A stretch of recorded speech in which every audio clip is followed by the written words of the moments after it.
What's up, Jacoby's Book Club? Let's finish up this Ice Cube book. So we talked about Boys in the Hood in his second album. Now we got to move forward because we can't be on this book. We've been on this book for 3 fucking weeks. We gonna be slow. Now the next book, and let's talk about it a little bit. The next book is gonna be a woman because we did LL Cool J Ice Cube. The next book is probably gonna be all February also. So be prepared. So we're gonna start the next book next Monday. We should be done by the 28th. What's the 28th? That's the last day of February. What day is the 28th? A Friday. We should be done by then. All right, we gotta move forward. So Ice Cube puts out another album called The Predator. And he released one of my favorite singles.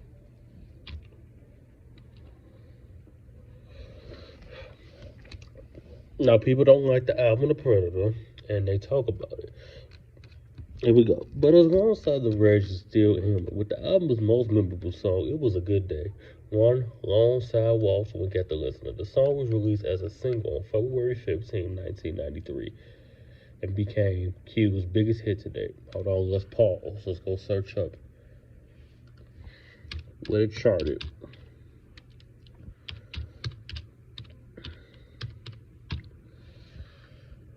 Do da do do da da do da do da.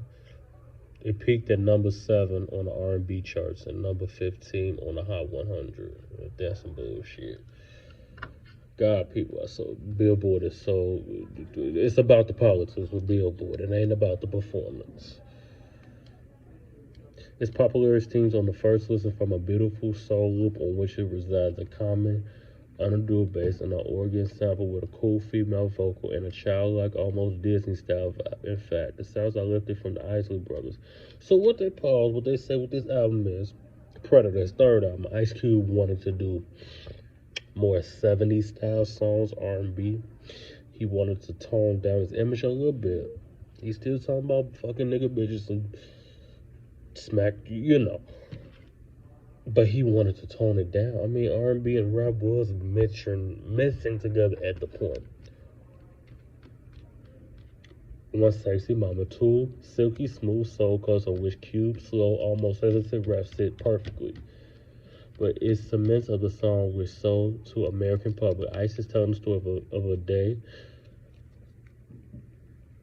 in South Central Hood on which everything goes right. Everyone has a good time. No one gets killed or injured, and everyone is happy. For a while, it seems like he's having the day every young man dreams of. Every young man. I mean, again, this author Joel, fuck you, and go climb a tree because see what he's doing is he's a white British. He just said, "Nigga, I let that pass." Now you're talking about everyday. Every young man don't grow up in South Central LA or in the hood. You got the young men out there behind the gates in gated communities, and they have a perfect life. Oh, their childhood was perfect. I think my childhood was okay at that time. Pause, because we about to go to this. See, Trump is scary. I'm not scared of him. But this time around, and I know I'm going off the board, Trump is a little scary. See, Trump's first term, I was in middle school. And his last year in office was my first year of high school. Nobody knew what he was capable of because we was like, all right. See, the thing about Donald Trump is he likes fucking attention. I don't know what it is about he didn't get attention when he was a child. He just likes attention. And what he's doing now is dangerous. And I don't think he's going to survive more than a year this time in office. They're going to impeach him because you're signing acts talking about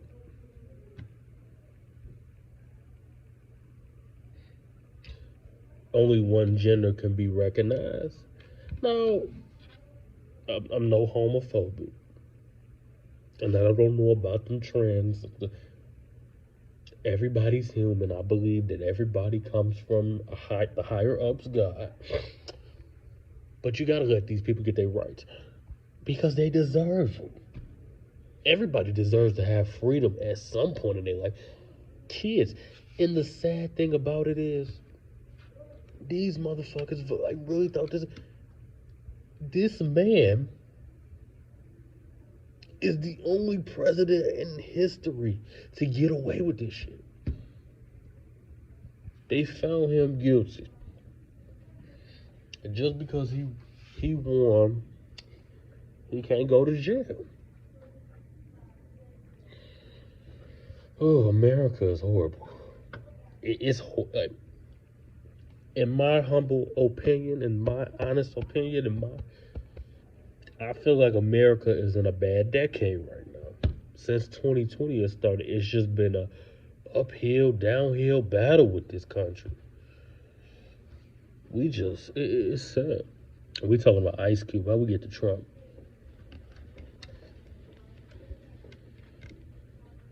He gets up, eats the perfect breakfast. He gets up and eats the perfect breakfast, plays a game of basketball at which he is the king of the court, has highly sophisticated sex with a girl he's been chasing for years. That's what he said. It sounds like, doesn't he talk about his private area now? But I didn't know that's what he said or so. Okay, y'all can go listen. He didn't have to use his AK today. It was a good day. I like that song. That song is like, it gives you the vibe of a Saturday in the hood.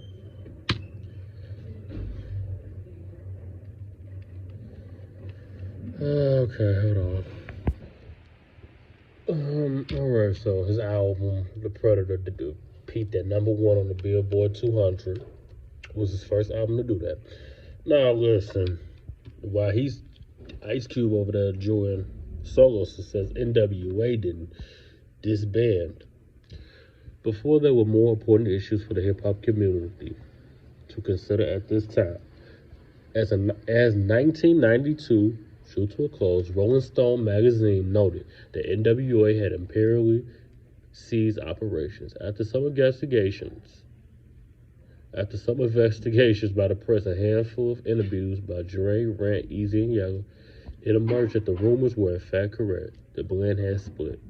The causes were many, but as usual for the primary cause was that old devil money. At this time, the move to split hadn't come from one of the rappers. It had came from the group's biggest remaining talent, Dr. Dre. I don't know who the fuck her is. The R&B singer. Talking about they have invited you to look at their for their Instagram. Leave me alone. Now, we read this. I read this. I told y'all when we was reading the book earlier that the reason Ice Cube left NWA was because they was fucking with the man money. You don't play with people money. That's the reason when he left. So now Dr. Dre, which I had heard this, I had watched this in his Behind the Music. Dr. Dre was like, "You fucking with my money, so I get the fuck on. Let me go over here." So Dr. Dre took his ass over there to y'all know who. He sent his big fitter. You know what? I'm gonna leave him alone. Cause then YouTube will send me an email talking about I'm bullying somebody. But that man did bullied a lot of people, getting hit up with bats, and thank God I won alive. Like Ice Cube before him, Dre had fallen out with Easy and Jerry Heller over his cut of the royalties. See, I thought royalties came from a music company, like a big publishing company. I didn't know that royalties came from the record company. His extracurricular production work outside NWA had made him wealthy and in demand, but his main job wasn't paying off well enough. It seems,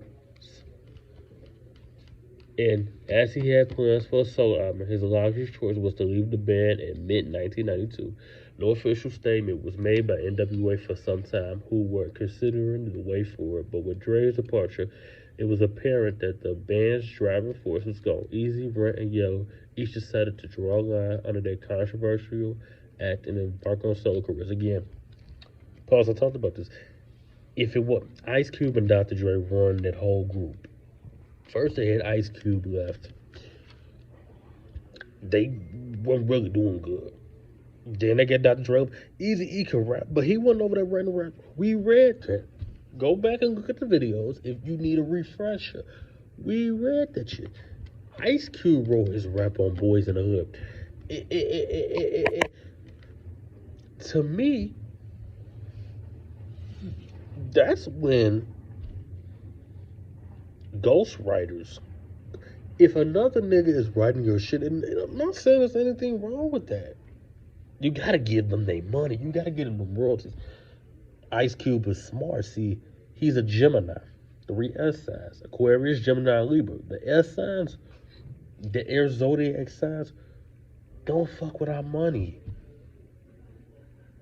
Shit, I like snacks and I like to take care of people and I like to buy nice things and pay bills. Don't fuck with nobody's money, though. It's ridiculous. As for Heller, he had rarely spoken to the press since the demise of NWA, but remains a successful mover in rock management, looking after the business affairs of artists such as ex-Guns N' Roses guitarist Slash. I don't know who that is. Dre's decision to go solo was a controversial one, not so much for its reasons as for the method in which it was impaired. He had formed a partnership with sometime Father God, Vanilla Ice publicist Marion Suge Knight, and the pair had planned to launch a new record label devoted to gangster rap called Death Row Pause. Now, I didn't know that Suge Knight was Vanilla Ice publicist. They tried to make it seem like that Suge Knight wrote Ice Ice Baby. See, when you read books, you find out more stuff. That's why y'all gotta read. Stop watching The Real Housewives. Okay, where was that? However, Eazy-E was allegedly unwilling to release Dre from the contract that bonded him to Heller and Plurality, and Knight equally allegedly. Now I heard this in the behind the music too.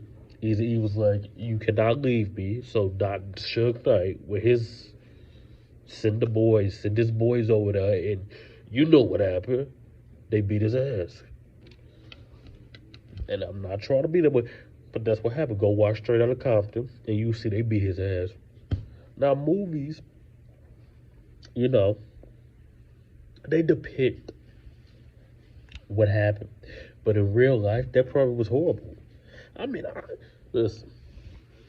Now, Eazy-E was shorter than me. He was 5'1", 5'2". Suge Knight, big ass. I probably would have beat Suge Knight in his stomach. Listen, I understand why he didn't fight back. I'm going to leave it there. So he... Now, they say allegedly. Now, Dr. Dre's, not Snoop Dogg. Paul sidebar. Y'all cannot be mad at Snoop Dogg for performing at Trump's inauguration. Now, listen, I don't agree with it. But Snoop Dogg has a right to support whoever he wants to support. Y'all cannot make that man. People have to understand people gonna be people. Now, I don't think it's smart that people support Trump, but I'm not gonna cut you off because you support Trump, and then you got the people over the fan page Stop Ashanti doing it after she'd been doing it for 15 years because Nelly performed. These people want this money. Even though Snoop Dogg and Nelly got some money, shit, they want the money. Money is good. Charities. Leave the people alone. People can support whoever they want to. And my grandmother said this to me. God rest her soul. She told me something like 6 years ago. She said that 2 things that will break up a relationship with somebody: religion and politics. That's why I just, if you like Trump, good for you. No, that's what I was saying earlier. What he's doing right now, he won't be there no longer than a year. They're going to impeach him because the things he's doing is just And please don't come over here talking about that's why I turned the comments off. It's made for kids. And let me tell you why I did that on both of my YouTube pages. Where I talk the celebrity stuff on my other one and the book, I make it for kids, and I'm gonna tell you why. Because you motherfuckers get on this internet. Please don't talk back to me. I can't take that because I'm gonna have to say something idiotic. And then YouTube gonna send me an email talking about I'm bullying somebody. So that's why the comments is made for kids. Because I don't wanna get in no argument with people. Just leave me alone. Everybody got an opinion. Let everybody have their own opinion. Y'all cannot be mad at the people. It don't matter if they regular or celebrity for liking Donald Trump. That's who they like. That's who they like. But then, let's continue on with Ice Cube's book. It's 2:47. Now they said that they had sent some men with some guns and armed. Anyways, however, neither Knight or Dre has confirmed these reports. Neither man seemingly like to give the well-documented years of the controversy subsequent and rocked death row throughout the 1990s. So pause again. We always doing sandbox. I understand because if you're my friend, and see this is the thing about Eazy-E, people, and I gotta know the great comedian Monique. Where do we draw the line between integrity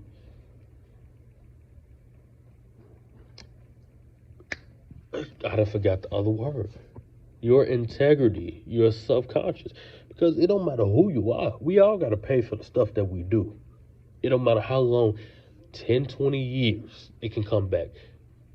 If somebody was your friend and they wanted to, if my friend, and I'm just thinking, if my friend said, listen, I don't want to be around you. I don't want to be on this label no more because where's my royalties? And I understand Dr. Dre and Ice Cube because they did a lot of the work. They should get the money. But then again, Eazy-E, not knowing anything at the time, he over there listening to Jerry Howler, a white man, no offense. That's tricking him. But Eazy-E's integrity, he should have just said, listen, Dre, if you want to go, go. He made it harder for himself. He was from LA. He knew how Suge Knight was. He knew Suge Knight was over there sending niggas with bats and Suge Knight got everything he deserved in a jail cell. But anyways, throughout the 1990s, in which Ice Cube would sporadically appear, the news of NWA split was almost immediately overshadowed by the enormous impact of Dr. Dre's first solo album, The Chronic, which appeared December 15, 1992, which was just as influential as The Predator. I don't understand, again, with the author Joel McEver, why he's trying to compare. I'm going to let it go.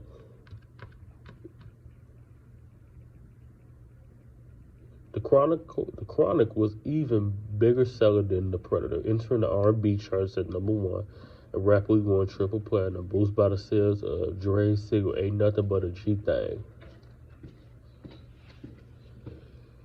The earlier release, called Deep Cover, within the weeks of its release, Dre and Death Row was suddenly the right names to drop in West Coast hip-hop circles. So then he talk about Snoop Dogg. Remember, I can't read the whole book because I don't want to get a copyright infringement. You know how Snoop Dogg came about.